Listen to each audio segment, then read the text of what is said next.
யாரு எதிர்த்து பேசிட்டு நேர்பட பேச தொடர்கிறது. இந்த இரண்டாவது அமர்வுல மிக முக்கியமான ஒரு சப்ஜெக்ட் பேசுறோம். இந்திய பாகிஸ்தான் எல்லையில மீண்டும் ஒரு பதற்றமான ஒரு சூழல் ஏற்பட்டிருக்கிறது. பாகிஸ்தான் இந்திய ராணுவ வீரர்களுடைய 2 வீரர்களின் தலையை துண்டித்து கொடூரமான ஒரு நிகழ்வை அரங்கேற்றியிருக்கிறது. இதற்கு இந்தியா சார்பில் கடுமையான கண்டனங்கள் தெரிவிக்கப்பட்டிருக்கிறது. பாகிஸ்தானுடைய தூதரை அழைத்து இந்தியா ஒரு கடும் கண்டனத்தை தெரிவித்ததோடு அடுத்த பதிலடி என்னவாக இருக்கும் என்கிற எதிர்பார்ப்பும் ஏற்பட்டிருக்கிறது.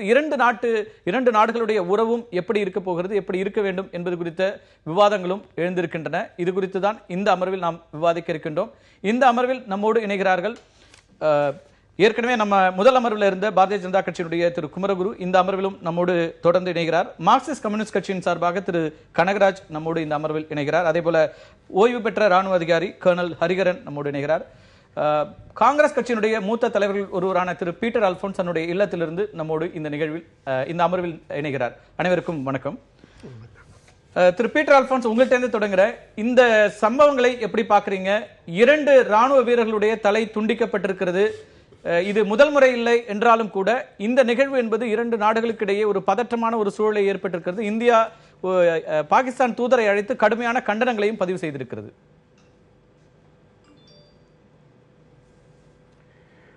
இதில் கார்த்திகை செல்வன், நான் நண்பர் குமரகுரு அவர்கள் என் மீது கோபப்படக்கூடாது.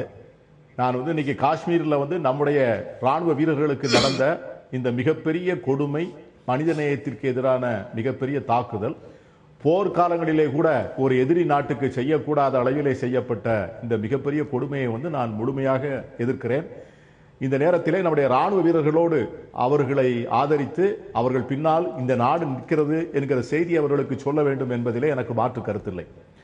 ஆனால் இன்றைக்கு கடந்த 2-3 நாட்களாக நீங்கள் பொதுத்தளத்தில் வருகின்ற வாதங்களை பார்த்தால் எதற்காக இப்படிப்பட்ட ஒரு நிலை திடீரென்று ஏற்பட்டிருக்கிறது?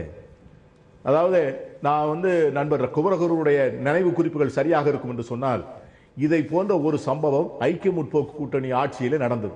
மன்மோகன் சிங் அவர்கள் கவர்மெண்ட் இருக்கின்ற போது, அப்பொழுது இன்றைக்கு மத்திய அமைச்சராக இருக்கின்ற திருமதி ஈரானி அவர்கள் என்ன சொன்னார்கள் என்று சொன்னால், நான் என் வளையல்களை கழற்றி அந்த வளையல்களை மன்மோகன் சிங்குக்கு அனுப்புவேன் என்று சொன்னார். இன்னைக்கு வெளியுறவுத்துறை அமைச்சராக இருக்கின்ற சுஷ்மா ஸ்வராஜ் சொன்னார், ஒன்று வெட்டப்பட்ட தலையை கொண்டு வாருங்கள் அல்லது ஒரு தலைக்கு பதிலாக 10 தலையை கொண்டு வாருங்கள் என்று சொன்னார். நம்முடைய பிரதமர் கூட எனக்கு 56 இன்ச்சு மார்பு இருக்கிறது, இன்று எல்லையோர பகுதிகளில் இதெல்லாம் நடக்கிறது என்று சொன்னால் இது ஒரு வலுவிழந்த, தன்னம்பிக்கை இல்லாத ஒரு மத்திய அரசு இருப்பதின் காரணமாகத்தான் இதெல்லாம் நடக்கிறது என்று சொன்ன வார்த்தைகள் எல்லாம் நாம் ஒரே நாளிலே மறந்துவிட முடியாது. ஆனால் இப்பொழுது நாம் அப்படி பேச தயாராக இல்லை. ஏனென்றால் நமக்கு எதிர்க்கட்சியாக இருக்கும்போது ஒரு பேச்சு, ஆளுங்கட்சியாக இருக்கின்ற போது ஒரு பேச்சு என்பது எங்களுடைய மரபணுக்களிலே இல்லை. ஆகவேதான் நான் என்ன கேட்கிறேன் என்று சொன்னால், இன்னைக்கு மூத்த ஆர்மி ஜெனரல், ரிட்டையர்ட் ஜெனரல் அவர் சொல்லி இருக்கிறார், ஆர்மியினுடைய நடவடிக்கைகள் ஒரு கட்டத்திற்குத்தான், ஒரு கட்டம் வரைக்குத்தான். ஆனால் அதற்கு பிறகு they should engage Pakistan in a political dialogue. இதை வாட்ஸ்அப்லையும் சமூக ஊடகங்களிலையும் வருகின்ற தகவல்களை மேலும் மேலும் ஒரு வார் சென்டிமெண்ட், அதை போல யுத்தத்திற்கு போக வேண்டும் என்பதை போன்று கொண்டு தள்ளுவதோ இந்த நாட்டினுடைய எதிர்காலத்திற்கு எவ்வளவு தூரம் நல்லது என்று பாரதிய ஜனதா கட்சியினுடைய ஆட்சியும் தலைமையும் இதை பற்றி மிக சீரியஸாக யோசிக்க வேண்டிய கட்டத்தில் இருக்கிறோம். நீங்க பாகிஸ்தான்ல நடக்கிறதையும் காஷ்மீர்ல நடக்கிறதையும் நம்ம ரெண்டா பிரிச்சு பார்க்க முடியாது. இன்னைக்கு காஷ்மீர்ல இருப்பது என்பது, நடப்பது என்பது பாகிஸ்தானிலே உள்ளே இருந்து வருகிற அந்த ஏவுதல்களுக்கெல்லாம் மீறி இன்று பள்ளிக்கூட குழந்தைகள் கூட மத்திய அரசாங்கத்திற்கு எதிராக தெருக்களிலே வர புறப்பட்டிருக்கிறார்கள் என்று சொன்னால் அதற்கு என்ன காரணம் என்று யோசிக்க வேண்டும். நீங்க கடந்த காலத்தில் தேர்தல் நடத்தணும் ஐக்கிய முற்போக்கு கூட்டணி அரசு ஆட்சியில். அப்போ 65 விழுக்காடு 70 விழுக்காடு தேர்தலிலே வாக்களித்தார்கள். பஞ்சாயத்து ராஜ் தேர்தலில் அந்த தீவிரவாதிகள் வன்மையாக கண்டித்தார்கள், வாக்களித்தால் உயிரோடு இருக்க மாட்டீர்கள் என்று சொன்னார்கள். அதையும் மீறி பஞ்சாயத்து தேர்தலிலே 70 விழுக்காடு வாக்குகளை அளித்தார்கள். 2014 சட்டமன்ற தேர்தலுக்கு பிறகும் இன்றைக்கு 2017க்கு நடுவிலே உள்ள காலத்திலே இன்னைக்கு 2 விழுக்காடு வாக்குகள் கூட பதிவாகவில்லை என்று சொன்னால் அந்த மக்களுக்கு இந்திய ஜனநாயகத்தின் மேலே நம்பிக்கை குறைந்திருக்கிறதா என்கிற கோணத்திலே நாம் ஆராய்ந்து பார்க்க வேண்டிய கடமை இருக்கிறது. ஏனென்றால் Kashmir is a beautiful jewel. அந்த மக்களுடைய கோரிக்கைகள் என்ன? ஏனென்றால் காஷ்மீர் மக்கள் அதிருப்தியாக இருக்கிற வரைக்கும் தான் பாகிஸ்தானுடைய எல்லை தாண்டிய இந்த பயங்கரவாதம் என்பது மிக தைரியமாக உள்ளே வரக்கூடிய வாய்ப்புகள் இருக்கிறது. அவர்களுக்கு இங்கு வருவதற்கான ஆதரவு, அவர்களுக்கு இங்கு வருவதற்கான ஏற்பாடுகள் எல்லாம் காஷ்மீரத்து மக்கள் இந்தியாவுக்கு அந்நியமாக இருந்தால் அவர்களுக்கு அந்த வரவும் அதை போன்ற தாக்குதல்களும் மிக இலகுவாக இருக்கும். இப்படியான ஒரு சூழல்ல மத்திய அரசாங்கம் தக்க பதிலடி கொடுக்க வேண்டும் என்ற அந்த பரப்பப்படுகின்றது கருத்து அப்படின்ற மாதிரி பாக்குறீங்களா? உடனடியாக ஒரு மத்திய அரசாங்கம் இதை வந்து வேடிக்கை பார்க்க முடியுமா? அல்லது 2 பேரை தலை துண்டிக்கப்பட்ட நிலையில இதற்கான எதிர்வினை எப்படியாக இருக்க வேண்டும் அப்படிங்கிற ஒரு கேள்வி இருக்குல்ல, அது வந்து சமூக வலைதளங்கள்ல இதெல்லாம் பரப்பப்படுகிறது அப்படிங்கிறது எப்படி சரியா இருக்க முடியும்? சமூக வலைதளங்களில் பரப்பப்படுவது வேறு. நம்முடைய அமைச்சர்களை என்ன பேசுகிறார்கள்? நம்முடைய மத்திய அமைச்சர்கள் என்ன சொல்கிறார்கள்? a suitable reply will be given என்று. இது வந்து அதாவது suitable action will be takenங்கிறதுல யாருக்கும் மாற்று கருத்து இல்லை. எடுக்கப்பட வேண்டும் என்பதிலையும் எடுப்பதுதான் சரி என்பதிலும் மாற்று கருத்து இல்லை. அதற்காக அமைச்சர்களே இப்பொழுது அப்படி பேச வேண்டுமா? அதை போன்ற ஒரு சென்டிமெண்ட்டை வந்து அவர்களே சொல்லிவிட.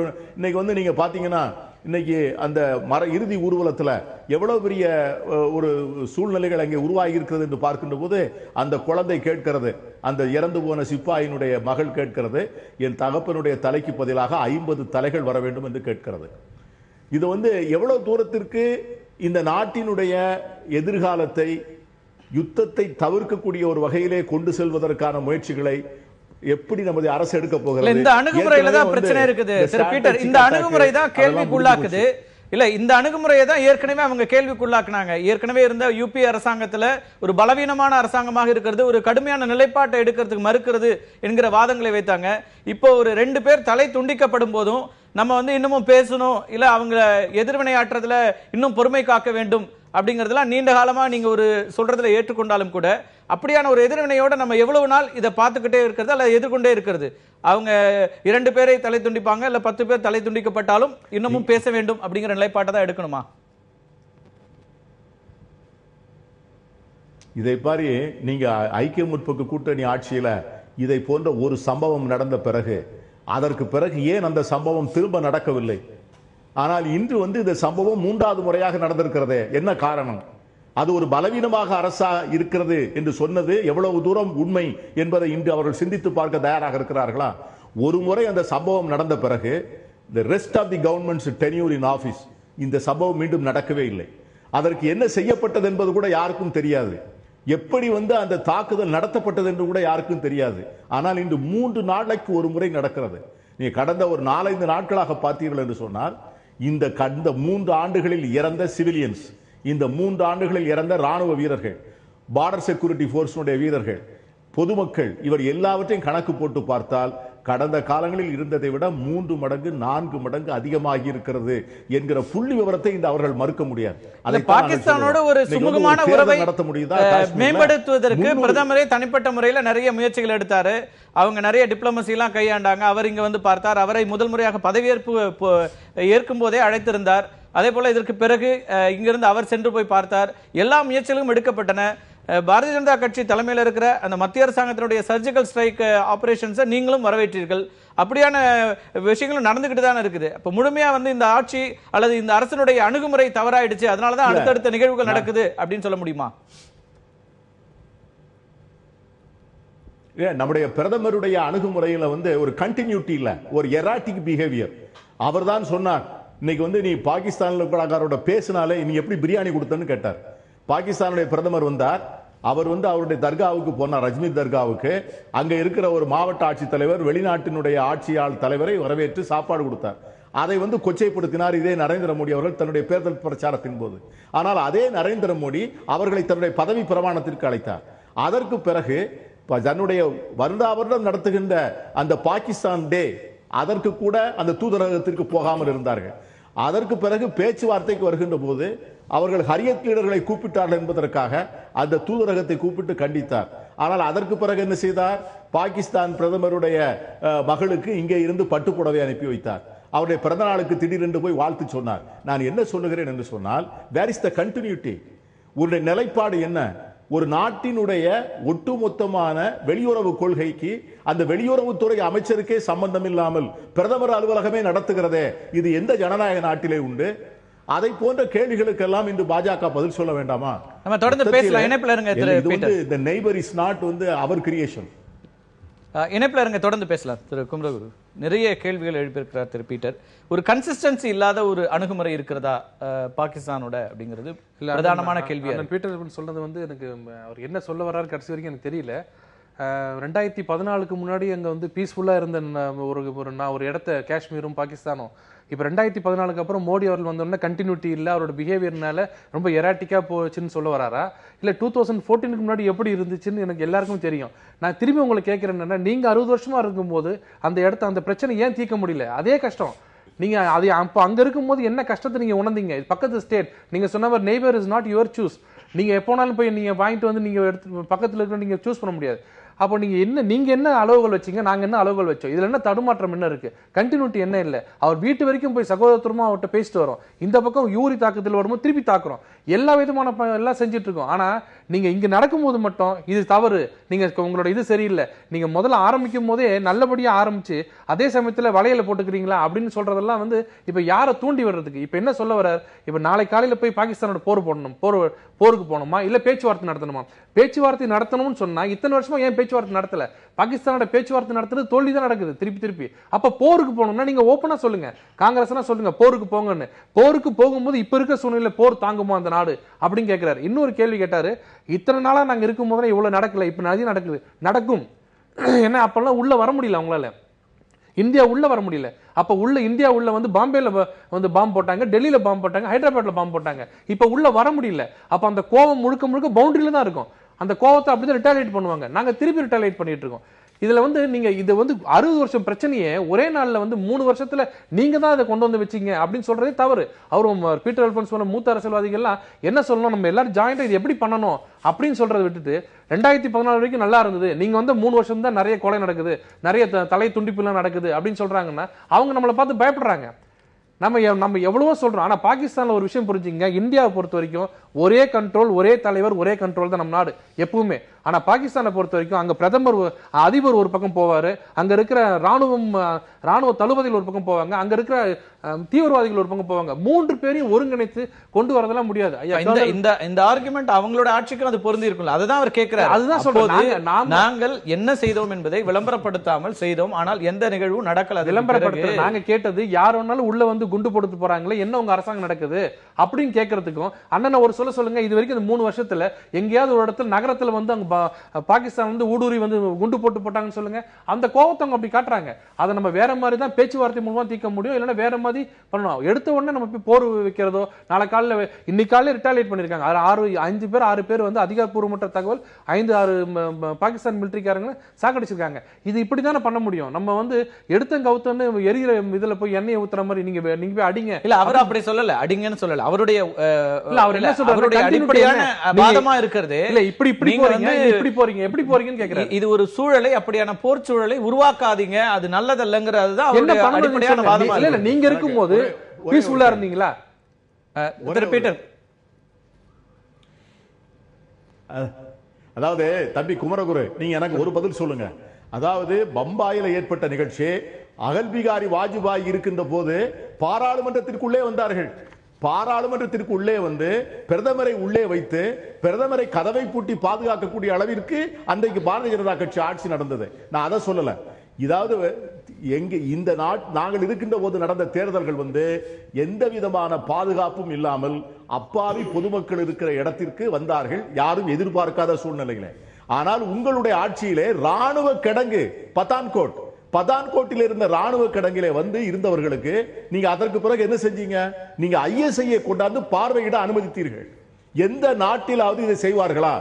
நம்முடைய நாட்டிலே நடந்த ராணுவ தாக்குதல் மீது உள்ள விசாரணைக்கு எந்த பாகிஸ்தானுடைய உளவாளிகளை குறை சொல்லுகிறீர்களோ அந்த உளவு அமைப்பையே கொண்டு வந்து சம்பவ இடத்தை பார்வையிட்டு அவர்கள் இதற்கும் எங்களுக்கும் சம்பந்தம் இல்லை என்று ஒரு கேலி பண்ணக்கூடிய அளவிற்கு இதை எடுத்து சென்றது யார்? அதுக்காக தான் அந்த நிறைய விஷயங்கள் இதுல பேசலாம்.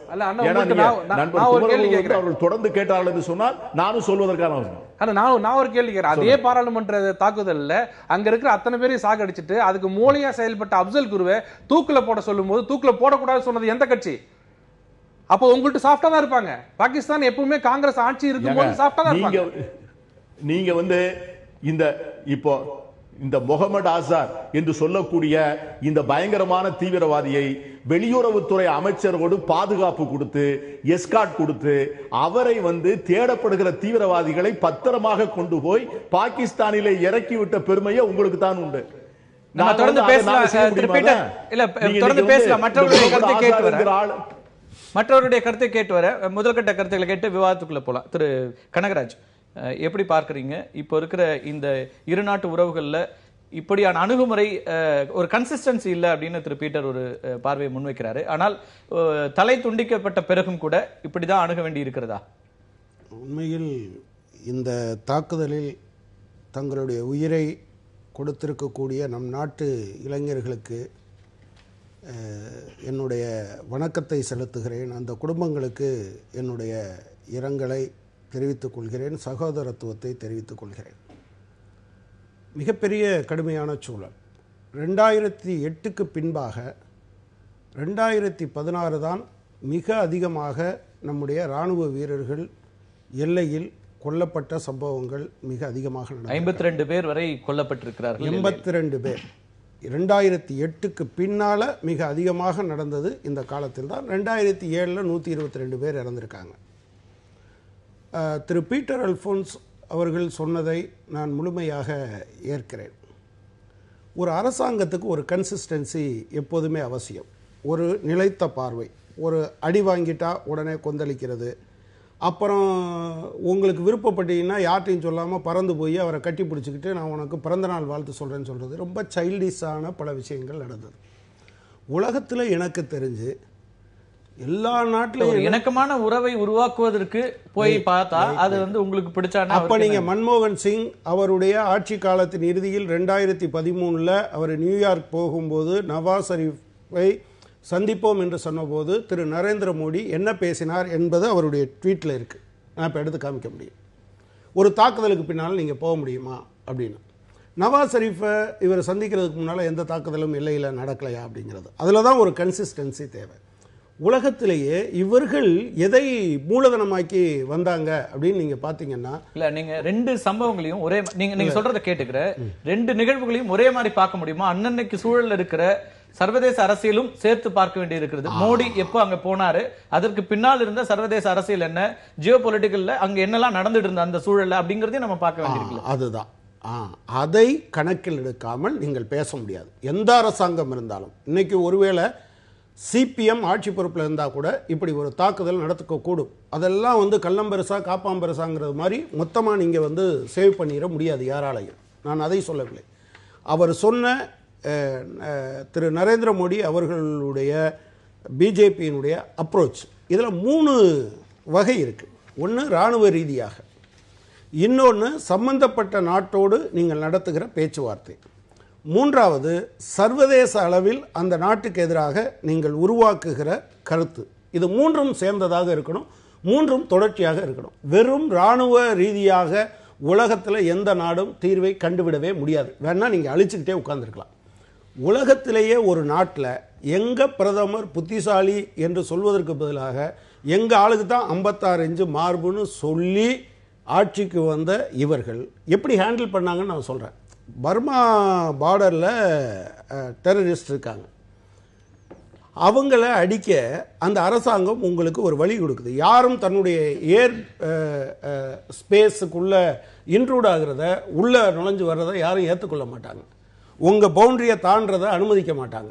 அந்த அரசாங்கம் சொல்லிட்டா நாங்கள் இங்கேருந்து தாண்டி போய் அவங்கள அடிச்சுட்டு வந்துட்டோம், எங்களுக்கு எங்கள் பிரதமருக்கு 56 இன்ச்சு இருக்குன்னு ப்ரூவ் பண்ணிட்டாரு அப்படின்னு அவங்க சொன்னாங்க.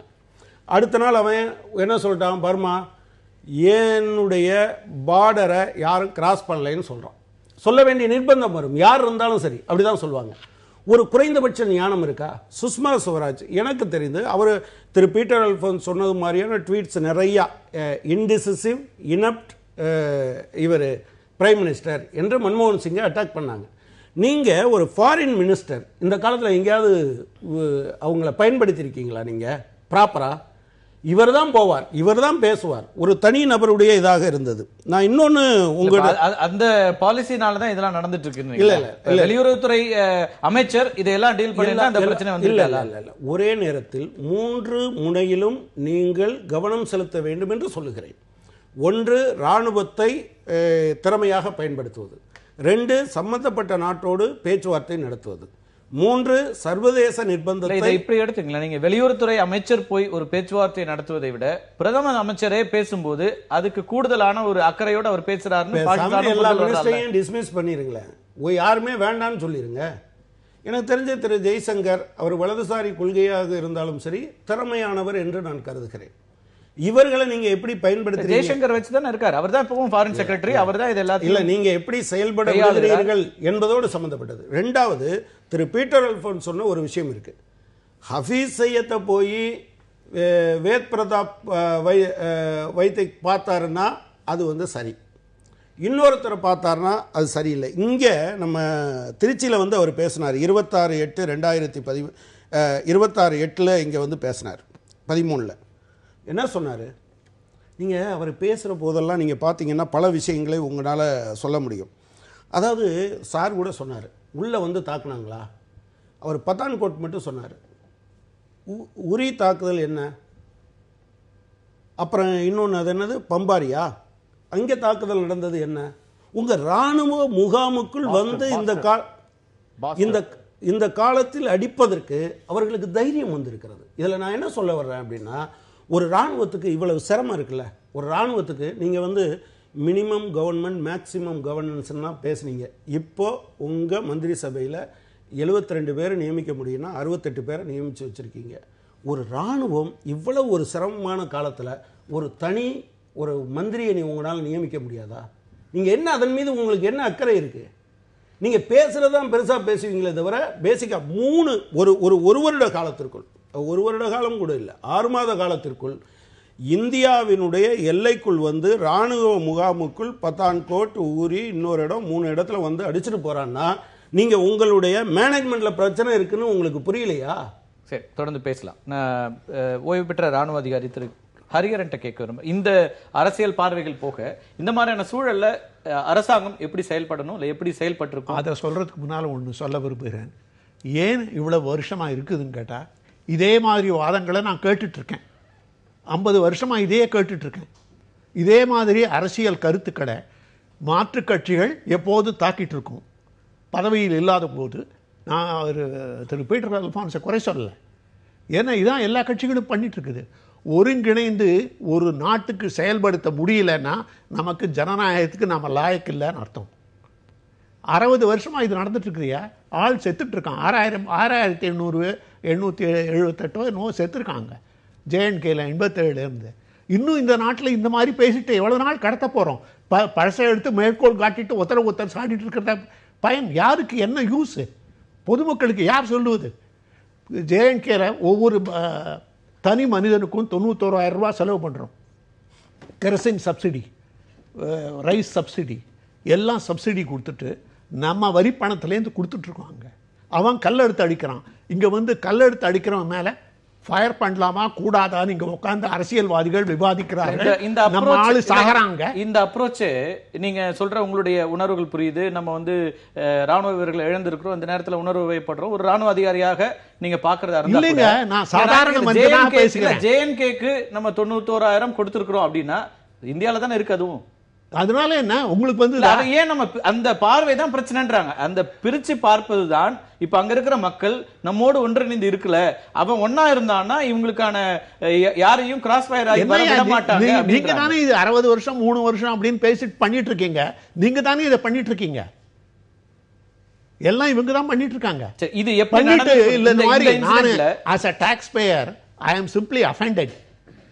எனக்கு எரிச்சலா இருக்குது.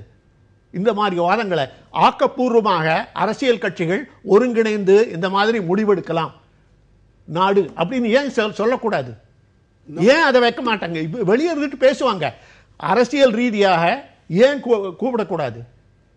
ஒரு அண்ணா ஹசாரே ஒரு சாதாரண விஷயத்தை வச்சுட்டு அவ்வளவு பேரை கூட்ட முடியும்னாக்க பொதுமக்களுக்கிடையே அந்த மாதிரி இதை ஏன் உருவாக்க முடியவில்லை இந்த அரசியல் கட்சிகளால்? ஏன்னா இது ஒரு வியாபாரம் ஆயிடுச்சு. நேரடியாக சொல்றேன் நான். அதனால தான் இது பிரச்சனையே. இவ்வளவு ராணுவத்தை பற்றி பேசுனாங்க, ராணுவத்துக்கு ஆயுதங்களை வாங்கி கொடுத்தாங்களா? இன்னும் அந்த ரைஃபிள் 40 வருஷமா கேட்டுட்டு இருக்கோம், ரைஃபிள் மாறவே இல்லை. அதை நம்மால ப்ரொடியூஸ் பண்ண முடியல. இந்த மாதிரி நம்ம ஆட்சி நடத்திட்டு இருந்தாக்க எப்படி அங்க வெற்றி பெற முடியும்? அதனால அணுகுமுறை சார்ந்த விஷயத்துல தான் இருக்கு. நீங்க ஒரு அணுகுமுறை இது உள்நாட்டு, குறிப்பா பாகிஸ்தானோட இருக்கிற இந்த உறவு முறையில என்ன மாதிரியான வகையான ஒரு பாலிசியை நம்ம வந்து கேட்டீங்க. என்னுடைய சப்ஜெக்ட் இது. முக்கியமாக பாகிஸ்தானில் உள்ள சூழ்நிலை மாறிவிட்டது. சீனாவுடன் பெரும் பாதுகாப்பு ஒப்பந்தம் வந்திருக்கிறது. ரயில் வரப்போகுது, அங்கே நல்ல 8 லேன் ஹைவே பண்ணுறாங்க.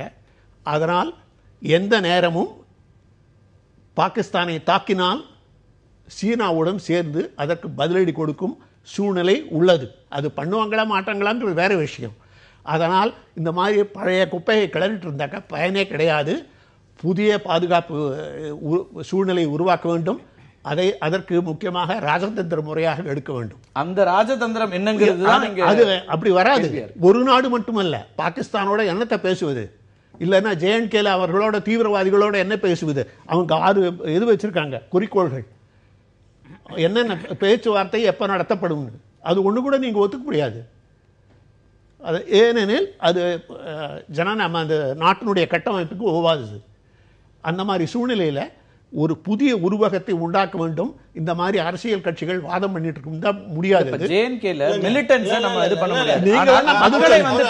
ராணுவத்துல சர்வ் பண்ணி இருக்காரு. அவருடைய சேவையை நான் மதிக்கிறேன், இறப்போம் என்று தெரிந்தே தன்னுடைய நாட்டை இல்ல நான் இதை மறுக்கிறேன். ராணுவத்தில் நான் சேர்றது இறப்பதற்காக அல்ல, என்னுடைய நாட்டை பாதுகாப்பதற்காக. கரெக்ட், சரி, அதான் பாதுகாப்பதற்கான போயிருக்காரு. அதுக்காக இந்தியாவினுடைய எல்லா முடிவுகளையும் துப்பாக்கி முனையில் எடுக்க வேண்டும் என்று இவர் சொல்வதை சொல்லவே இல்லை. நான் இல்ல நீங்க இப்ப முதல்ல அவர் அடுத்து வந்தாலும் நீங்க அதை ஜம்ப் பண்ணி அதுல தான் போயிட்டு இருந்தீங்க. ப்ராப்ளம் என்னன்னா, அதாங்க இது டெமோக்ரஸி. நீங்க அதை அனுமதிக்காத பாகிஸ்தான்ல தீவிரவாதி ஒரு பக்கம் இருக்கான், ராணுவம் ஒரு பக்கம் இருக்கு, கவர்மெண்ட் ஒரு பக்கம் இருக்கு, ஒவ்வொன்றும் ஒரு பக்கத்தில் இழுத்துட்டு இருக்கு. இப்படி உங்களுடைய பன்மையான வாதங்கள் அதுல பண்பட்டு இருப்பதன் காரணமாகத்தான் கருத்து வேறுபாடுகள் அனுமதிக்கப்படுவதால் தான் ஒரு ஒன்றுபட்ட ஒரு அரசாங்கத்தை உங்களால் உருவாக்க முடிஞ்சிருக்கு. நீங்க சொன்னீங்க காஷ்மீர்ல, நான் என்ன கேட்கிறேன், காஷ்மீர் தீவிரவாதிகளையும் பொதுமக்களையும் நீங்க பிரிச்சு பார்க்கலைன்னா, இலங்கையில் நடந்த போது, இலங்கையில் தமிழ் மக்கள் மீது தாக்குதல் நடந்த போது நீங்க நம்ம காஷ்மீரத்தை பத்தி பேசினா இலங்கையை பத்தி பேசுவாங்க. இதான் நம்ம நாட்டு வேற என்ன பேசுறது? உங்களுக்கு ஒரு நியாயம், அடுத்தவங்களுக்கு ஒரு நியாயம் வர முடியுமா? பேசலாம். இதுல நிறைய கேள்விகள் இருக்கு, நம்ம ஒரு இடைவேளை எடுக்க வேண்டியிருக்கு. திரு பீட்டர், நான் உங்கள்கிட்ட வரேன். ஒரு இடைவேளைக்கு பிறகு நிறைய கேள்விகள் இருக்கு. பீட்டர், உங்கள்கிட்டயும் கேட்க வேண்டியிருக்கிறது. இந்த அணுகுமுறை அல்லது ராஜதந்திரம் என்பதாக திரு ஹரிகரன் சில விஷயங்களை முன்வைக்கிறாரு. பாகிஸ்தான் போன்ற ஒரு நாட்டோட இந்தியா என்ன மாதிரியான ஒரு வெளியுறவு கொள்கை இருக்க வேண்டி இருக்கிறது? ஒவ்வொரு முறையும் அது மாற்றத்துக்கு உள்ளாக வேண்டியதாக இருக்கிறதா? இது குறித்தெல்லாம் பேசலாம். ஒரு சிறிய இடைவேளைக்கு பிறகு நேர்பட பேச தொடரும். எல்லையில் தொடர்ந்து அத்துமீறி கொண்டிருக்கின்ற பாகிஸ்தான் குறித்தும் சமீபத்தில் இந்திய வீரர்கள் 2 வருடைய தலை துண்டிக்கப்பட்ட விவகாரம் குறித்தும் பேசிக் கொண்டிருக்கின்றோம். இந்திய அரசினுடைய அணுகுமுறை எவ்வாறு இருக்க வேண்டும் என்பது குறித்து தான் முதல் பாதியில் நம்ம பேசிட்டு இருந்தோம். திரு ஹரிகரன், இந்த எதிர்ப்பு குரல்கள் அல்லது வேறுபட்ட குரல்கள் இதுதான் 60 ஆண்டுகளாக கேட்டுக்கொண்டிருக்கிறேன், ஒன்றுபட்ட ஒரு குரலாக இருக்கல. பாகிஸ்தான் போன்ற ஒரு நாட்டோடு பாகிஸ்தான் இப்போது சீனாவோடு நெருங்கி வருகிறது. பல்வேறு விஷயங்களால் அவர்களுக்குள்ள ஒரு இணக்கமான சூழல் ஏற்பட்டிருக்கிறது. இதையெல்லாம் கருத்தில் கொண்டுதான் இதை நாம் அணுக வேண்டும். இதற்காக ஒரு தனியா ஒரு பாலிசி இருக்கணும், கொள்கை இருக்க வேண்டிய அவசியம் இருக்கிறது என்கிற ஒரு கருத்தை முன்வைத்தார். திரு பீட்டர், உங்கள்கிட்ட தான் இதற்கான பதில்கள் எல்லாம் கேட்க வேண்டியிருக்கிறது. அரசியல் கட்சிகள் வேறுபட்ட கருத்துக்களையே, இப்படி முரணான கருத்துக்களையே பேசிட்டு இருக்கிறீங்க. ஆனால் இப்படியான ஒரு நெருக்கடியான காலகட்டத்தில் ஒட்டுமொத்தமாக சேர்ந்து நின்று இந்தியாவாக எதிரொலிக்க வேண்டிய அவசியம் இருக்கிறது அப்படின்னு ஒரு ஓய்வு பெற்ற ராணுவ அதிகாரியா தன்னுடைய பார்வையை முன்வைக்கிறார்கள். கடந்த காலங்களில் இப்படிப்பட்ட பிரச்சனைகள் வருகின்ற போது, உதாரணமாக அடல் பிகாரி வாஜ்பாயினுடைய ஆட்சி காலத்தை எடுத்துக்கொள்ளும். அந்த பாராளுமன்ற தாக்குதல் நடக்கின்ற போது நானும் பாராளுமன்றத்திற்குள்ளே இருக்கிறேன். அந்த பாராளுமன்ற தாக்குதல் நடக்கின்ற போது முதலில் பிரதமர் பத்திரமாக இருக்கிறாரா என்று கேட்டு ஓடி வந்தவர் அகில இந்திய காங்கிரஸ் கட்சியினுடைய தலைவி அன்னை சோனியா காந்தி அவர்கள். பிரதமர் பத்திரமாக இருக்கிறாரா என்று அவர்தான் போனவர் திரும்ப ஓடி வந்தார். நான் இதையெல்லாம் எதற்கு சொல்கிறேன் என்று சொன்னால், கடந்த காலங்களிலே அதை போன்ற ஒத்துழைப்பு இருந்திருக்கிறது. நான் இப்போ கனல் சாப் அவர் சொல்றதுல அவர் ஒரு ஆர்மி மேன், ஒரு மிலிட்டரி மேன், அவருடைய பார்வை வந்து அந்த அளவில் இருக்கும் என்பதை நான் புரிந்து கொள்கிறேன். ஆனால் ஒவ்வொரு நாட்டிலும் எனி ப்ராப்ளம் நீட்ஸ் எ பொலிட்டிக்கல் மேனேஜ்மெண்ட் ஆல்சோ. அந்த அரசியல் நிர்வாகத்தை வந்து உறுதி செய்ய வேண்டிய பொறுப்பு இன்னைக்கு வந்து அரசியல்வாதிகளுக்கும் தேர்ந்தெடுக்கப்பட்ட மக்கள் பிரதிநிதிகளுக்கு தான் உண்டு. அதை நம்முடைய கர்னல் சாப் வந்து அதை புரிந்து கொள்ள வேணும். நம்ம கையில துப்பாக்கி இருக்கிறதுக்காக உடனே சுடன்னு சொல்லிட முடியாது. ஏனென்று சொன்னால் உலகத்திலேயே மிக ஆபத்தான 3 அணு ஆயுத நாடுகள் அருகருகே நெய்பர்களாக இருப்பது இங்கதான். இப்ப இந்தியாவில் அணு ஆயுதம் இருக்கிறது, பாகிஸ்தானிலே அணு ஆயுதம் இருக்கிறது, சைனாவிலே அணு ஆயுதம் இருக்கிறது. ஆகவே இதை போன்ற ஒரு சூழ்நிலை அவருக்கு தெரியும், உலகத்திலே எங்கேயும் கிடையாது. இன்னைக்கு பாகிஸ்தான் வந்து இஸ் எ ஃபெயில்டு ஸ்டேட், அவரிடம் இழப்பதற்கு ஒன்றும் இல்லை. ஆனால் நாம் அப்படி அல்ல, நாம் உலகத்தினுடைய மிகப்பெரிய ஜனநாயகம். இன்னைக்கு வந்து G20 வளர்ந்திருக்கிற 20 நாடுகளிலே நாம் இருக்கிறோம். இன்னைக்கு வந்து ஆசியாவில் இருக்கிற நாடுகளுக்கு தலைமை தாங்கக்கூடிய அளவுக்கு இருக்கிறோம். ஆகவே நாம் எடுக்கிற ஒவ்வொரு நடவடிக்கையும் நம்மிடம் இருக்கின்ற அசைக்க முடியாத சொத்துக்களை பாதுகாக்க வேணும். நீங்க அடிக்கடி சொல்லுவாங்க, பாகிஸ்தான் கையில் அணு கொண்டு இருந்தால பயப்பட முடியுமான்னு கேட்பாங்க. அப்படிப்பட்ட, அதாவது பிராவ்டோ என்று சொல்றோம்லவா, இந்த நெஞ்சை தட்டி பேசுவது என்பதெல்லாம் அதெல்லாம் வெளியுறவு கொள்கைக்கு அழகல்ல. நான் இன்னும் ஒன்று சொல்லுகிறேன், ஜம்மு அண்ட் காஷ்மீரில் இருக்கிற மக்களுடைய நம்பிக்கையை பெறாமல் பாகிஸ்தானுடைய எல்லை தாண்டிய பயங்கரவாதத்தை நாம் ஒரு நாளும் முழுமையாக எதிர்கொள்ள முடியாது. ஆகவே பாகிஸ்தானுடைய எல்லை தாண்டிய பயங்கரவாதத்தை தீர்க்க வேண்டும் என்று சொன்னால் இந்த ஃபர்ஸ்ட் பொலிட்டிக்கல் சொல்யூஷன் வந்து ஜம்மு அண்ட் காஷ்மீரில் இருக்கிற மக்களுடைய நம்பிக்கையை இந்திய அரசு பெற வேண்டும். ஆனால் இன்னைக்கு இருக்கிற சூழ்நிலை என்ன? அந்த நம்பிக்கை பெறுவதில் உங்களுடைய தொடர் ஆட்சிகள் தவறிடுச்சுங்கிறத திரு குமரகுரு குறிப்பிடுறாரு. தொடர்ந்து அதிக காலங்கள் ஆட்சி பொறுப்புல இருந்த காங்கிரஸ் கட்சி அந்த நம்பிக்கையை ஏற்படுத்த தவறிவிட்டது. 3 ஆண்டுகள் அந்த நம்பிக்கையை ஏற்படுத்த முடியுமா? அதுதான் தவறு கார்த்திகை செல்வன். ஐக்கிய முற்போக்கு கூட்டணி அரசினுடைய ஆட்சியிலே அங்கே நடந்த தேர்தல்கள் தான் மக்கள் இந்திய அரசின் மீது வைத்திருந்த நம்பிக்கைக்கு அடையாளம். ஒரு காவல் 1200 போலீஸ்காரர்களுடைய வேலை வாய்ப்புக்காக வேண்டி 48,000 இளைஞர்கள் காஷ்மீருக்கு அப்ளை பண்ணாங்க. அப்பொழுதுக்கு நம்பிக்கை இருந்தது. இன்னைக்கு வந்து 3 பேர், ஹரியத் ஒரு பக்கம், செப்பரேட்டிஸ்ட் ஒரு பக்கம், இன்னைக்கு இருக்கிற மஹபூபா முஃப்தி முகமது சயீதுடைய மகா ஒரு பக்கம், இன்னைக்கு வந்து ஃபரூக் அப்துல்லா ஒரு பக்கம். ஆனால் இவர்கள் தான் மெயின் பிளேயர்ஸா இதுவரைக்கும் இருந்தார்கள். ஆனால் இன்று மோடியினுடைய ஆட்சியில் என்ன நடந்திருக்கிறது என்று சொன்னால் தலைவர்களே இல்லாமல் பொதுமக்கள் வீதிக்கு வந்து போராடுகிறார்கள். It looks like a people's uprising என்று சொல்லுகிறார் வாஷிங்டன் போஸ்ட் எழுதுகிறது. இன்னைக்கு காஷ்மீர்ல தலைவர்களே இல்லாமல் இளைஞர்களும் இளம்பெண்களும் ஆயிரக்கணக்கிலே வந்து போராடுகின்ற போது நீங்கள் அந்த வாட்ஸ்அப்ல யூடியூப்ல பாருங்க அங்க நடப்பதை. அப்படிப்பட்ட ஒரு சூழ்நிலை இந்தியாவையே அந்நியமாக நினைத்தால், இப்ப கூட ராணுவ அதிகாரியோட என்ன சொல்றாரு, நான் எதுக்கு ஒரு ஆளுக்கு 91,000 ரூபாய் இந்தியா அதற்கு செலவழிக்கணும்னு சொல்றாரு. ராணுவத்திலே பணியாற்றிய இவருக்கு கூட தேசம் முழுவதும் ஒன்று என்கிற உணர்வு இல்லையே, அது வருத்தப்படல. அதை போல மனநிலை சிலருக்கு இருக்கிறது. நாம் வந்து காஷ்மீரிகள் வேறு, நாம் வேறு என்று நினைக்கிறோம். அதை ஐக்கிய முற்போக்கு கூட்டணி அரசிலும் கூட அங்க மிலிட்டன்ஸ் இருந்தாங்க. இல்ல, எல்லை தாண்டிய பயங்கரவாதம் தொடர்ந்து நடந்துட்டே இருந்துச்சு, அதுக்கு உதவியாக மக்கள் இருந்தார்களா என்கிற கேள்விகளும் தொடர்ந்து கொண்டே தான் இருந்துச்சு. நான் தான் சொல்றேன், நான் வந்து ஹரியத் கான்ஃபரன்ஸ் இருந்தது, செப்பரேட்டிஸ்ட் இருந்தாங்க, இந்திய ஜனநாயகத்தில் நம்பிக்கை கொண்ட ஃபரூக் அப்துல்லாவை போன்றவர்கள் இருந்தார்கள், இங்க வந்து முஃப்தி முகமது சையது மாதிரி இருந்தாங்க. ஆனா இன்னைக்கு நிலைமை என்ன ஆயிருக்குன்னு கேட்டீங்கன்னா, ஐக்கிய முற்போக்கு கூட்டணி ஆட்சி இருக்கின்ற போது தீவிரவாதிகளோடு தான் அரசாங்கம் போரிட்டது, தீவிரவாதிகள் மேலுதான் ராணுவம் நடவடிக்கை எடுத்தது. ஆனால் இன்னைக்கு வந்து பொதுமக்களை, இளைஞர்களை, மாணவர்களை வந்து 2% எலெக்ஷன் ஓட்டு வருது. அப்போதும் இதே போன்று மக்கள் அவர்களோடு நின்றதை பார்த்தோம். இல்ல, அப்போது நீங்கள் தாக்குதல் நடத்திய போதும் கூட இதே போல அங்க இருக்கிற மக்கள் கிடையாது, நான் மறுக்கிறேன்.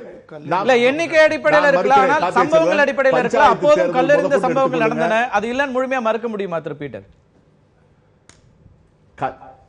கல்லறிந்த சம்பவம் வந்து ஸ்பொராடிக் இன்சிடென்ட்ஸ், அங்கங்க 1-2 நடந்தது. ஆனால் வந்து மோடி என்ன சொன்னாரு, டிமானிட்டைசேஷனுக்கு பிறகு பாகிஸ்தானில வந்து கல்லறிவதற்கு பணம் கொடுத்து தான் காஷ்மீரிகள் கல்லறிகிறார்கள் என்று சொன்னார்கள். டிமானிட்டைசேஷனை போட்டாச்சுன்னா கல் எறிய மாட்டான்னு சொல்லிட்டாங்க. அன்னைக்கு 4 பேர் கல்லறிஞ்சான், இன்னைக்கு 4 லட்சம் பேர் கல்லறிகிறார்கள்.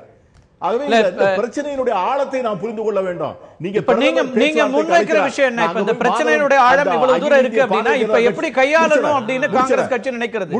பிரச்சனையுடைய ஆழம் என்றால் முதலில் பாரதிய ஜனதா கட்சி தன்னுடைய அணுகுமுறையை மாற்ற வேண்டும். அங்க போய் உட்கார்ந்து கொண்டு பாரதிய ஜனதா கட்சியினுடைய பொதுச் செயலாளர் மாதவன் என்ன சொல்கிறார், இந்த 371 வந்து உடனே நீக்கணும், அப்படின்னு சொல்லுகின்ற பொழுது ஏற்கனவே அங்க போராட்டத்தில் இருக்கின்றவர்களுக்கு இது அந்நியப்படுத்துகிற பேச்சுவார்த்தைகளாக இருக்கிறது. ஆகவே அதை முதலில் மாற்ற வேண்டும். அதை போன்ற எண்ணங்களை மாற்றி அவர்கள் மீது, அது லேசான காரியம் அல்ல. இன்னைக்கு பழைய நேஷனல் செக்யூரிட்டி அட்வைசர் இன்னைக்கு ஹிந்துல இன்னைக்கு கட்டுரை எழுதியிருக்கிறார், நாராயணன், எம்.கே. நாராயணன். அந்த கட்டுரையை நீங்க தயவு செய்து படித்து பாருங்கள். அவர் தேசத்தினுடைய பாதுகாப்பினுடைய ஆலோசகராக இருந்தவர், ஐபியினுடைய டைரக்டராக இருந்தவர்.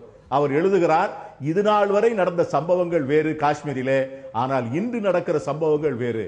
It needs a special approach என்று எழுதியிருக்கிறார். ஆகவேதான் சொல்லுகிறோம், இந்தியாவோடு இந்தியாவின் இறையாண்மையை காப்பாற்ற வேண்டும் என்பதிலே பாஜகவோடு நாங்கள் சளைத்தவர்கள் அல்ல. அவர்களை விட அதிகமாக ஒருவேளை இதை போன்ற ஒரு சுதந்திர நாட்டை பெற்று தந்த நாங்கள் எங்கள் கண்ணுக்கு எதிரே அந்த குழந்தை சாவதை பார்க்க விரும்பவில்லை. நன்றி திரு பீட்டர். என்ன மாதிரியான ஒரு அணுகுமுறை இருக்க வேண்டும்? நீங்க இடைவெளிக்கு முன்னாடி சொன்னீங்க வெவ்வேறு சூழல் மாறி இருக்கிறது. இல்லைங்க, இங்க நம்ம அந்த சர்ஜிக்கல் ஸ்ட்ரைக் பண்ண உடனே என்ன ஆச்சு? பாகிஸ்தானை விட இங்கு அதற்கு எதிர்ப்புகள், இங்கு மாற்று கருத்துக்கள் இங்கு அதிகமாக தோன்றின. இது பார்த்தாலே எனக்கு வெட்கக்கேடாக இருக்குது. எதுக்குடா இவங்க போய் சாகிறாங்கன்னு. என்னுடைய இது பேட்ரியட்டிசம் பற்றி அவர் பீட்டர் பார்த்து சொல்லலாம். நான் 62 சீனா போரும்போது நான் சேர்ந்தவன் இராணுவத்தில், 65 பங்கு பெற்றவர், 71. அதனால் எனக்கு சர்டிஃபிகேட்டே வேணாம், மற்றவங்க கொடுக்கறது. இராணுவம் கொடுத்துருக்கு எனக்கு, அதை பற்றி கவலை இல்லை. ஆனால் எனக்கு மிகவும் துக்ககரமாக இருக்கிறது, எவ்வளவு நாள் இவ்வாறு செய்து கொண்டிருக்கிறோம். இப்போ மாற்று கருத்துக்கள் எல்லாரும் சேர்ந்து ஒருங்கிணைந்து உருவாக்க வேண்டும். அதை எப்படி செய்ய வேண்டும்ங்கிறது அரசியல்வாதிகள் தான் செய்யணும், இராணுவத்தான் பண்ண முடியாது. அதனால் இவர் கரெக்டாக சொன்னார். அதாவது ராஜதந்திர ரீதியாக, அரசியல் ரீதியாக மற்றும் உள்நாட்டில் ஒரு கருத்தை உருவாக்க வேண்டும். நாட்டில் இருக்கும் கருத்தை அதுல தவறிட்டாங்க. அத பத்திரிகையாளர்கள் சொல்றாங்க. குறிப்பா நேற்றைக்கு காலமிஸ்ட் நிறைய பேர் எழுதும்போது கூட இதற்கு முன்னதாக நடந்த சம்பவங்கள்ல ஒவ்வொரு நாளும் அதுக்கான பிரீஃபிங் கொடுக்கப்பட்டது, என்ன நடக்குதுன்ற ஒரு கருத்து உருவாக்கப்பட்டது. ஆனால் இப்போது அப்படி இல்லை அப்படிங்கிற ஒரு பார்வை. இது ஒரு நீ ஜர்க்கா இருக்கக்கூடாது, அந்த மாதிரி இருக்கக்கூடாது. அதனால் தெரியணும் ஓரளவு. இந்த குறிப்பா கார்கில் போர் நடந்த போது அப்படியான தினசரி பத்திரிகையாளர் பிரீஃபிங் ஒன்று கொடுக்கப்பட்டது, என்ன நடக்குதுன்ற ஒரு கருத்து முழுமையாக பரப்பப்பட்டது அப்படிங்கிற வதந்திகள் பரவும். இப்போ மக்கள் இயக்கம்ங்கிறாரு, நாம யூடியூப்ல பார்த்துட்டு அதை மக்கள் இயக்கம்னு மாத்திட்டோம். இப்ப நமக்கு தெரியாது முழுமையாக, நாமே அதை உருவாக்கிட்டோம். பாகிஸ்தான் பேப்பரை மேற்கோள் காட்டுறாங்க அரசியல்வாதிகள். இதுதான் துக்ககரமான விஷயம். அவர் வாஷிங்டன் போஸ்ட் சொன்னாரு. திரு கனகராஜ், அதாவது நம்ம ஒரு மாதிரி அங்கேயும் நிதானமாக எழுதுகிற பத்திரிகைகள் இருக்கிறாங்க. இப்போ நம்ம ஹிந்து எழுதுறது மாதிரி டான் மாதிரியான பத்திரிகைகள் அங்கே இருக்கக்கூடிய இராணுவத்தினுடைய நடவடிக்கையை கண்டித்து எழுதியிருக்கிறார். கடந்த முறை இந்த தடை துண்டிக்கப்பட்ட போது பாராளுமன்றத்தில் பிரச்சனை எழுந்தபோது நான் அங்கே இருக்க பத்திரிகைகள்லாம் எப்படி ரியாக்ட் பண்ணுறாங்கன்னு பார்த்தேன். டான் மாதிரியான பத்திரிகைகள் ரொம்ப ரீசனபிளாக தான் எழுதுகிறாங்க. ப்ராப்ளம் என்ன அப்படின்னு சொன்னால், நீங்கள் இந்த மாதிரியான பிரச்சனைகள், இப்போ அமெரிக்கா பெரிய நாடு தான், வல்லரசு, அவன்கிட்ட எல்லா விதமான ஆயுதம் இருக்குது. ஆனால் இப்போ ஆப்கானிஸ்தானில் நீங்கள் திரும்ப அடிக்க வேண்டியிருக்கு. தீவிரவாதம், நான் எங்களுடைய இராணுவத்தை எல்லாம் நாங்கள், துருப்புக்களை எல்லாம் நாங்கள் திரும்ப பெற்றுக்கொண்டோம் என்று 2014 அவங்க அனௌன்ஸ் பண்ணிட்டாங்க. அனௌன்ஸ் பண்ண பிறகு இப்போ போய் அடிக்கிறாங்க. அந்த ஹமீத் கர்சாய் என்ன சொல்றாரு, இது நியாயமற்றதுன்றார். ஈரானை அந்த நாட்டை சுக்குநூறா ஆன பிறகும் கூட ஒன்றாக மாற்ற முடியல அவங்களால. நீங்க ஈராக்கில் இன்னைக்கு அதே மாதிரியான அப்ரோச்சை அவங்க பண்ணல. சரி, அதுக்கு வழிமுறைகள் இருக்கு. இல்ல, நீங்களே குறிப்பிட்ட மாதிரி பாகிஸ்தானை பொறுத்த வரைக்கும் இந்தியா மாதிரி இல்ல. பாகிஸ்தான்ல ராணுவ தலைமையே கூட சில நேரங்கள்ல இப்படியான நடவடிக்கைகள்ல முடிவெடுத்துறாங்க. இங்க நீங்க இந்தியாவிலும் கூட சில நேரங்கள்ல உடனடி ரியாக்ஷன் நடக்கலாம். இந்த சம்பவத்திலும் கூட வருகின்ற செய்திகள்ல உறுதிப்படுத்தப்படலனாலும் பத்திரிகை செய்திகள்ல அனலிஸ்ட் சொல்றதுல அந்த ராணுவ தளபதியே கூட, பாகிஸ்தானுடைய ராணுவ தளபதி ஒரு மெசேஜை கன்வே பண்ணலாம் நவாஸ் ஷெரீஃபுக்கு, அதற்கான ஒரு சம்பவமாகவும் இதை பார்க்க முடியும் அப்படின்றாங்க. இப்படியான சூழல்களை எப்படி கையாளுறதுன்னு ஒண்ணு இருக்கு. நீங்க உடனடியாக அங்கே ஜனநாயகம் உத்தரவாதப்படுத்தப்படுவது என்பது ரொம்ப முக்கியமானது. இந்த மாதிரியான சம்பவங்கள் ஏன் நடக்குது? ஜனநாயகம் உத்தரவாதப்படுத்தப்படும் போது, அநேகமாக இந்த தேர்தலுக்கு முந்தின தேர்தல் தாங்க 5 வருஷம் முடிஞ்ச பிறகு தேர்தல் நடக்குது. இப்போ முடிஞ்ச கடைசியாக வந்த தேர்தல், மீதி எந்த தேர்தலும் அந்த நாட்டில் தேர்ந்தெடுக்கப்பட்ட அரசாங்கம் 5 ஆண்டுகள் இல்லை. அப்போ இதையெல்லாம் கொண்டு வருவது நீங்கள் எங்கேருந்து கொண்டு வருவீங்க?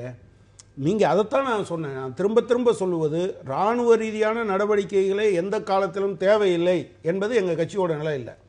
ஆனால் பேச்சுவார்த்தையை தொடர்வது எவ்வளவு சிரமங்கள் இருந்தாலும், 2 பேருடைய தலை துண்டிக்கப்பட்ட பிறகு நாம தான் பேச்சுவார்த்தை தொடங்கணுமா அப்படிங்கிறது இல்லை. அதுதான், அதில் தான் ஒரு நாட்டினுடைய ஒரு பொறுமையும் திறமையும் வாய்ந்த ஒரு அரசாங்கத்தினுடைய அந்த தன்மை அதுக்குள்ளே இருக்கு. நீங்கள் அவன் 2 பேர் எடுத்தா நான் 4 பேர், நான் 4 பேர் எடுத்தா நீங்க 8 பேர், வருஷம் நீங்க அப்படி பண்ண முடியாது. ஏன்னா நீங்க 4 பேர் உயிர் எடுக்கிற இல்ல தலை எடுக்கிறதை விட ஒரு எப்படி நம்ம வந்து அவங்கள அப்ரோச் பண்றோம்னு ஒண்ணு இருக்குல்ல, அவர்களுக்கு எதிர்வினை ஆற்றுறது என்னங்கிறதையும் ஒரு கடுமையான ஒரு போக்கையும் எடுக்க வேணுமா வேணாமா? இல்ல 2 விஷயம் நான் என்ன பார்க்கறேன்னா, ஒரு நாடு என் நாட்டிற்குள் 1 இன்ச் இடத்துக்கு வந்தா கூட திருப்பி அடிக்கிறதுக்கு என்னுடைய கடைசி மனிதன் இருக்க வரை உயிரை கொடுத்தாவது போராட வேண்டும். அது ஒரு அம்சம். இன்னொரு நாடு, அந்த நாட்டிற்குள் தீவிரவாதிகள் அல்லது அங்கே இருக்கக்கூடிய இராணுவம், அங்கே இருக்கக்கூடிய தேர்ந்தெடுக்கப்பட்ட அரசாங்கம், இது 3க்குள் இருக்கிற போட்டிகளில் இந்த மாதிரியான பிரச்சனைகள் வரும்போது அதே மாதிரியான டோனில் நீங்கள் அதை பண்ண முடியாது. இது 2க்கும் வித்தியாசம் இருக்கிறது. அப்போ இந்த மாதிரியான விஷயங்களை என்ன நோக்கத்தோடு செய்யப்படுகிறது, யார் செய்கிறார்கள்? நீங்கள் பாகிஸ்தானில் இருந்து வர்ற தாக்குதலை இன்னொரு நாடு என் நாட்டில் ஊடுருவி வந்தது மாதிரியான சென்ஸோடு அதை பார்க்கறதுல பிரச்சனை இருக்கு என்று நான் சொல்றேன். இந்த இடைப்பட்ட காலத்தில் பேச்சுவார்த்தையை இவர்கள் நிறுத்தியது தவறு. பேச்சுவார்த்தையை தொடராம திடீர்னு நிறுத்திட்டு திடீர்னு போய் பார்க்கறது, அவங்களோட சாரி டிப்ளமசி அப்படின்னு பட்டு சேலை அனுப்புறது, அப்புறம் திடீர்னு கோச்சிட்டு உடனே வந்துடுறது அப்படின்னு இந்த இன்கன்சிஸ்டன்சி தான் இங்கே பிரச்சனை அப்படிங்கிறது தான் தொடக்கத்திலேருந்து முன்வைக்கிறாங்க. இப்படியான ஒரு சூழலையும் கூட நீங்க வந்து ஒரு வெளிப்படுத்துகின்ற வார்த்தைகள் திரு பீட்டர் தொடக்கத்திலே சொன்னாரு, அமைச்சர் பொறுப்புல இருக்கிறவங்க எல்லாம் கூட இதை உணர்ச்சி வயசப்பட வைக்கிற ஒரு சூழல்ல அப்படியான வார்த்தைகளை பயன்படுத்துவது என்பது தேவையா, செயல்பாட்டில் காட்ட வேண்டிய அவசியம் இருக்கிறதா அப்படிங்கிறது தான். இல்லை, அவர் கர்னல் சார் சொன்னது நானும் சொல்றேன். ஏன்னா இப்போ வந்து நீங்க உணர்ச்சி வசப்படாம நீங்க 2 பேர் தலையை துண்டிச்சதுக்கு அப்புறம் 2 பேரும் நாட்டு மக்களை உணர்ச்சி வசப்பட வைக்கிறதுனால அங்க என்ன நடக்க போகுதுங்கிறது, நீங்க உணர்ச்சியோட இருங்க, பொறுப்புகள்ல இருக்கிறவங்க இருக்க போறாங்க, அதை மாற்று கருத்தே இல்லை. அது அப்படிதான் அணுக வேண்டிய என்னென்ன முடிக்கல. இன்னும் அந்த 2 பேர் இறந்ததுக்கு அப்புறம் அந்த பாடி அங்க இருக்கும்போது 2 பேர் இருந்தா பரவாயில்ல, நாங்க நாளை காலை பேச்சுவார்த்தைக்கு வரோம்னு சொல்றது அந்த 2 பேரோட குடும்ப மனநிலை எப்படி இருக்கும், அது மாதிரி உயிர் இத்தனால போனவங்க மனநிலை எப்படி இருக்கும். அதுக்காக நான் வந்து வீராவேசத்துக்காக சொல்லல, இப்படி பண்றீங்களே இது நியாயமா, நாங்க பதிலடி கொடுப்போம் அப்படின்னு சொல்றது ஒரு அந்த சமயத்துக்கு ஏற்படும் ஒரு உணர்ச்சி. ஆனா அதே சமயத்துல இந்த பக்கம் பேச்சுவார்த்தை நடத்திட்டு வீட்டுக்கு வரும்போது பின்னாடியே வந்து அவங்க வந்து தாக்குதல் நடத்துறாங்க. அதுக்கு நம்ம சர்ஜிக்கல் ஸ்ட்ரைக் பண்ணா இங்க இருக்கிற அரசியல்வாதி கர்னல் சார் சொன்ன மாதிரி உடனே என்ன சொன்னாரு, அந்த சர்ஜிக்கல் ஸ்ட்ரைக் உண்மையா நடந்திருக்குமா இல்ல மோடி போய் சொல்றாரா, இப்படிப்பட்ட பாலிடிக்ஸ் நடந்துட்டு இருக்கு. அவர் சொன்ன அர்த்தம் தப்பா புரிஞ்சுக்கிட்டீங்க. 96,000 ரூபாய் நம்ம ஒரு காஷ்மீருக்கு செலவு பண்றது தமிழ்நாட்டில் இருக்கிற மக்களுக்கு செலவு பண்ணல. ஏன் காஷ்மீருக்கு செலவு பண்றோம்னா நம்ம நிறைய ஸ்டேட்டஸ் அவங்களுக்கு கொடுக்குறோம். ஃப்ரம் தி பிகினிங்ல இருந்து அதுதான் நான் சொல்றேன். இல்ல அந்த புரிதல் தான் நீங்க நம்ம கொடுக்கிறோம்ன்ற இடத்துல இருந்து வரும்போது தமிழ்நாடு இல்ல ஜம்மு காஷ்மீர் தனி அப்படின்ற அந்த உருவாக்கி அதான் கேக்குறேன். இப்ப எனக்கு தெரியல நாம பிறக்கல 370 ஏன் கொடுத்தீங்க நான் கேக்குறேன். இல்ல இங்க பிரச்சனை என்னன்னா நாம அப்படிங்கிற நீங்களே மாத்தி சொல்றீங்க பாருங்க. இப்போ நான் மாத்தி சொல்றேன், தமிழ்நாடு ஆந்திரா கேரளா ஒரே மாதிரி இருக்கு. எல்லாரும் இந்தியர்கள் அப்படிங்கும் போது நம்ம ஜம்மு காஷ்மீருக்கு நம்ம தனியா ஒரு இது கொடுக்கிறோம், அதனால நாங்க 91,000 கொடுக்கிறோம் ஒவ்வொரு பிரஜையும். 370 ஒன்னு தனியா கொண்டு வந்து அங்க இருக்கிற மக்கள் அவங்க லேண்ட் வாங்கிக்கலாம், நான் வாங்க முடியாது, அவங்களுக்கு தனி சலுகை, அவங்களுக்கு தனி கொடி, தனி சட்டம், சிஆர்பிசி அவங்களுக்கு வராது. இவ்வளவும் சொன்னதுக்கு அப்புறம் கூட அந்த மக்கள் வந்து இன்னும் திருப்தி அடையலன்னு சொன்னா அந்த திருப்தி அடையல நீங்க என்ன சொல்றீங்க? அந்த மக்கள் இல்ல அங்க இன்னொருத்தர் இடம் வாங்க முடியாதுங்கிறது ஜம்மு காஷ்மீருக்கு மட்டுமே பிரத்யேகமான பிரச்சனையா? வேற இந்தியால எந்த இடத்துலயும் இல்லையா? சட்ட ரீதியா எங்க இருக்கு சொல்லுங்க. இல்ல எங்கேயுமே இல்லையான்னு கேட்கல. சட்ட ரீதியா எனக்கு தெரிஞ்சு சிஆர்பிசியோ எந்த சட்டமும் அவங்களுக்கு செல்லாது. இல்ல இல்ல இல்ல இல்ல நான் என்ன கேட்கிறேன், நிலம் வாங்கக்கூடாது அப்படின்னு நீங்க பேசுனீங்க. இல்ல இல்ல நீங்க ஆர்டிகிள் 370 பேசுனீங்கன்னா நீங்க இது மாதிரி பிரத்யேகமாக ஒவ்வொருத்தருக்கும் ஒரு இதை கொடுத்துருக்கோம். நீங்க ஒரு நாட்டினுடைய மக்கள் முழுவதும் முஸ்லீம்களா இருக்காங்க, ராஜா ஹிந்துவா இருக்கார், அவர் இந்தியாவோட சேரணும்னு நினைக்கிறாரு, மக்களுக்கு வேற மாதிரியான விஷயம் இருக்கு, நீங்க சில விஷயங்கள் கொடுத்து எடுத்துக்கிறீங்க. நீங்க அதே இந்த வரலாறுல நம்ம பேசியிருக்கோம் நிறைய. இதுக்குள்ள போனது வேற யாரு? நீங்க என்னன்னா நீங்க என்ன பேசணும்னா அப்ப அத பேசுறதுதான் பிரச்சனை. வந்துட்டாயா என்னோட வந்துட்டா நான் வந்து இல்ல அவர் என்னன்னா கருத்து என்ன முழுமையா முடிக்க முடியாம நடுவுல சொல்றீங்கன்னா இப்படி நம்ம ஸ்டேட்டஸ் நமக்கு எல்லா வகையிலுமே அவங்களோட சகோதரரா பாக்குறோம்.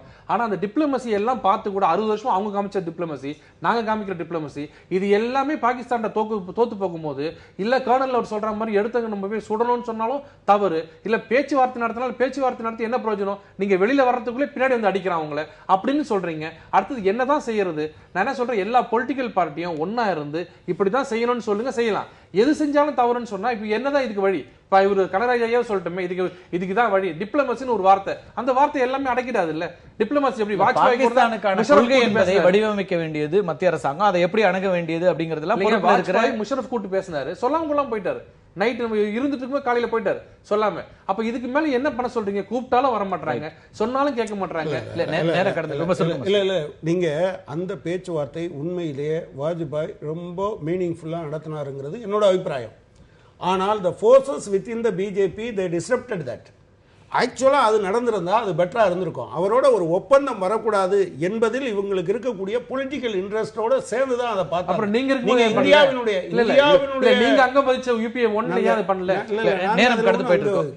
ரொம்ப சுருக்கமா அவங்களுடைய இறுதி கருத்து சொல்லுங்க. அதுதான் சொல்றேங்க, இதுல வந்து டிப்ளமசி தான் ஒரே எல்லாரும் சேர்ந்து இந்த விஷயத்துல இருக்கணும்ன்றீங்க, மத்திய அரசாங்கத்தின் பின்னாடி நிக்கணும் அப்படிங்கிறீங்க. எடுத்தங்க ஒத்துன்னு எடுக்கும் உத்தவ் தாக்கரே சொல்ற மாதிரி நாளை காலைல கன் எடுத்துட்டு போய் சுடுங்கன்னு சொல்ல முடியாது.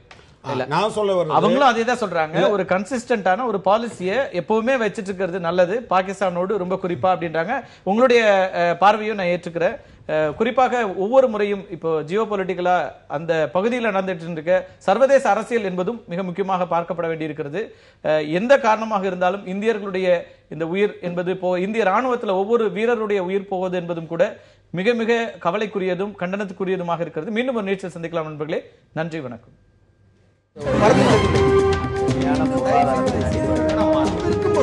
எதிர்த்து பேசிட்டு